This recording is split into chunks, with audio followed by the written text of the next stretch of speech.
Well, hello there. It's time for something a little bit different today because it's Christmas Day. Merry Christmas to all of you. And what I'm looking at today is the chorale, the first chorale from the Christmas Oratorio by J.S. Bach. So this is BWV248, number 5 in that particular oratorio. And this is Wie Soll, dich, empfangen. So we'll have a look at it, and it's really interesting. There's so much in it which is kind of unique, and also various things that Bach sort of often does as well, things that Bach less often does. But it's just full of interest. Part of one of the things that you find quite frequently is crossed parts, but they're kind of necessary, mainly for voice leading reasons. But also quaver beat chords as well, which actually happen a lot more frequently than you might think. And when I say quaver beat chords, in other words, there's a new chord on the quaver beat rather than the crotchet beat, so on the 8th beat rather than the quarter note. Let's look at the bass line before we do anything else. So we've heard it already. So we're looking at the bass and the soprano part. So we're moving here. So he often starts with, a perfect consonance, sort of octave or fifth quite often. And then on the beats, generally speaking, he often writes thirds or sixths on the strong beats of the bar. So here we have a third, and then on the weaker part of the bar, we have the octave, then sixths, third, sixths. Then on the weak beat at the cadence, obviously we've got an octave.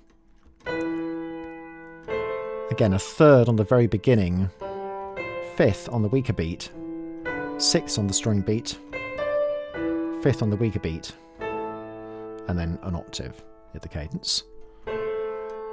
Sixth on the strong beat, third on the weak beat, third, sixth, third, octave on the weak beat, and then an octave at the cadence, then a fifth, another third at the beginning of the bar. So here we have a dissonance, but that's an accented passing note, but then we have still a dissonance of a diminished fifth at that point. Then a third on the strong part of the beat, third again, fifth at the cadence. Then we also have another diminished fifth on the last beat of the bar, third on the first beat of the bar, then a fifth on the weak part, sixths on the strong beat, fifth, and then passing note really, sixths on the strong beat, fifth, third, sixth, three, and then an interesting one. Really is actually a suspension at that point. But basically a 2 going to a 3 on the strong beat. Sixths, 6, 6, 5, and then octave. So it's a really, really intriguing chorale, but often it follows his basic rules of counterpoint, which is basically to try and have a third or a sixth on the strong beats of the bar. It doesn't always occur. Sometimes he does have a fifth and an octave, but generally speaking, even in chorale writing, which is sort of counterpoint, it's just note against note counterpoint, he does generally tend to have those third sixths on the strong parts of the beat. So in 4/4, that's strong, weak, strong, weak. In 3/4, it'd be strong, weak, and then even weaker. So strong, weak, weak, that sort of thing. And in this particular chorale, we often find that it's quite rare to find the same note being used on the anacrusis into the opening full bar, just because the chord changes. That doesn't always occur. So it's quite a unique chorale. And we'll also see that I've put here QBC for quaver beat chords, so in bar 1. And we'll see, if you have a look at that alto and bass part. Now, are they consecutive fifths or not? My argument is that they're not, because the chord has actually changed. So on the quaver beat, we've actually got a different chord, essentially a D minor chord at that point. So if we think that we're in A minor, so it's gone to chord, from chord 5.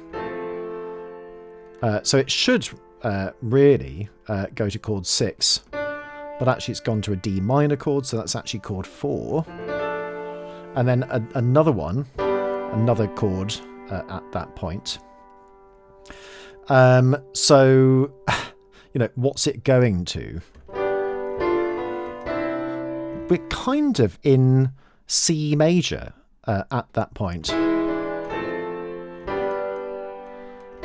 But here, so if that was C major, with the E in this quaver beat chord, so I'm considering this not to be a passing note or anything like that, but actually a new chord.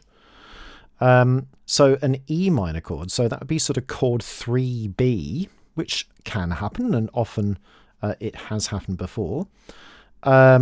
If we're still in A minor, then there's a problem because there's a G natural in there now. So, but it could simply be the fact that we're, in a melodic minor. But I feel as though that's really sort of, basically a dominant of C major, which then immediately goes back into A minor. It's just that we have an imperfect cadence at that point. So it's a really intriguing phrase. Now I'm using the instrumental bass line at that point, because otherwise we get a sort of cross part and a second inversion. You get all sorts of problems here. So interestingly enough, we've got that leap of a seventh. We've got a prepared seventh chord from this quaver beat chord. So that's another reason why I think it's a quaver beat chord. So we've got that seventh chord here, which is essentially 4/7. So chord 4, but it's seventh chord. And it's in first inversion, which then resolves, interestingly enough, onto a root position chord 7, which is, again, quite rare. But we feel as though that's a passing note, really, with a lovely 9/8 suspension on that C. So we're just looking at that bar 1. And then, so another seventh chord with a little auxiliary note, and then an accented passing note. Notice that the accented passing note here runs into that A, that resolution. That's quite a common thing. Like that. And it's okay when it's a major second, not when it's a minor second. So we're moving on.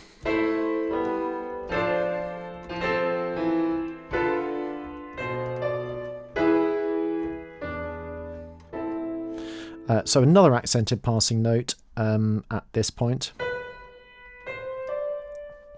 Is it? I mean, I suppose it is. It's just another chord tone, really. And also notice that the alto resolves down a third, as is very, very normal for chorales. Virtually every chorale has that. The next phrase is intriguing for all the double thirds that take place, and double thirds exist almost in every phrase, in every chorale, in all of the chorales, basically. Almost every phrase there is a double third, whether it's a major third, minor third, doesn't matter. Absolutely doesn't matter at all. What he does tend to not really do is only have a double third and a double root. That's quite rare, and I think for that reason, double thirds tend to be frowned upon in the early stages of first year harmony, because students then forget to write the fifth or the sixth, and you get this sort of very ambiguous chord because it doesn't have the fifth or the sixth in it.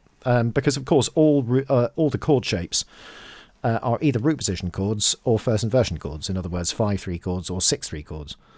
Nothing else really exists otherwise in terms of the triads. Obviously we've got seventh chords, the occasional cadential 6/4, but they're quite rare, actually, surprisingly. Much more common obviously in the classical period, but quite rare in chorales. So double third, another double third, another double third, another double third, and also in the octave. Again, that's quite common. And this lovely sort of passive ending, let's call it. That little sort of ending, that sort of auxiliary note, doubled auxiliary note at that point. So then we have an interesting dissonant passing note, and then an accented passing note. Both at that point, so that's a sort of difficult one to explain away, because of course that is a new chord. This is also a sort of new chord. It's basically a 7th chord, so it's another 7th chord really. I should probably just put that in. Another 7th chord. Let's just go. And interestingly enough, kind of prepared by step rather than anything else. You'll notice there's a bit of a voice swap. It's a sort of Stravinskyism, weirdly.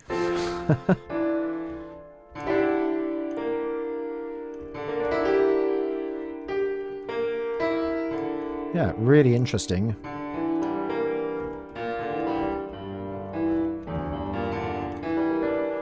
Yeah. So the actual 7th is the D. I suppose it's kind of not, it's not really prepared even by that, because that's in a different part. It just sort of, you know, basically it's coincidental passing notes really. Sort of with both of these as acting as passing notes, basically going to that chord, which makes sense. Then lots of sort of auxiliary notes. And then, interestingly enough, this sort of quaver beat chord is interesting.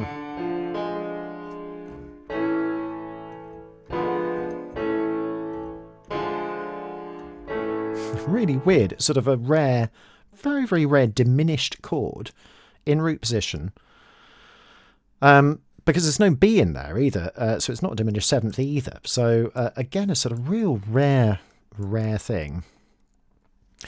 Then we've got a nice false relation. So in other words, false relation being, you know, an enharmonic, not an enharmonic, but the same letter name note, so C something, but with a different accidental. So usually a semitone relation, well, always a semitone relation. So B or B flat, G or G sharp, that sort of thing.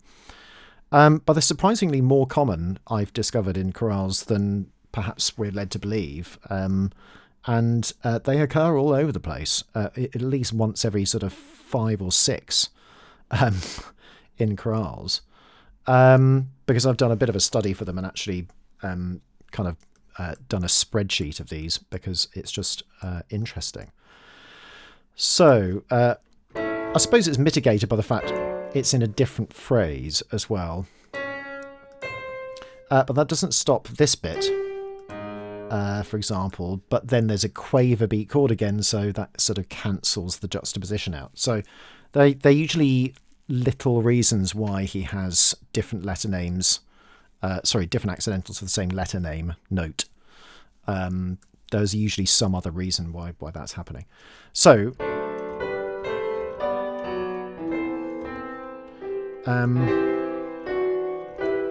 yeah, interesting again. So this time we've got a little auxiliary note here and just a passing note.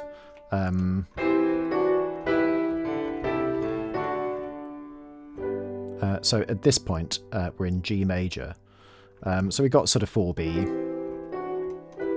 But then chord 2 in root position. I think. No, chord 6 in root position.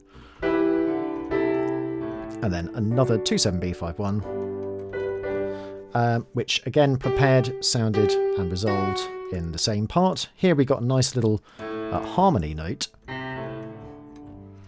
And then a cross part at this point, where we got unison on the alto and the tenor. And lots of passing notes. again, a sort of coincidental passing note. But here, lots of prepared suspensions. So basically this is considered a new quaver beat chord here, I would have thought. So let's put a quaver beat chord in there. And again, it's in rare diminished quaver beat chord in root position. Lovely sort of 7/6 suspension.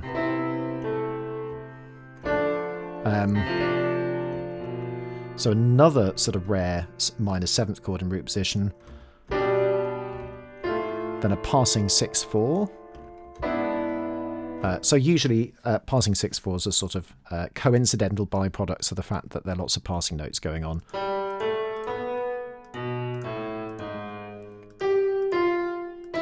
Like that. So that's what it is. But they do occur in crotchet beat forms as well as quaver beat forms. Another 2/7B.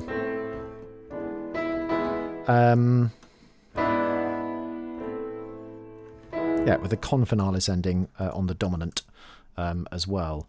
But everything again, you know, beautifully prepared, sounded, resolved. Prepared, sounded, resolved. So even here, prepared, sounded, resolved. So it's interesting, isn't it, that there's a sort of almost a motivic interplay of prepared, sounding, resolution in those last sort of couple of bars. What a beautiful chorale. And being a sort of nice Christmas one, I think we should just hear it once more. And I'll leave you with that. Merry Christmas, everybody.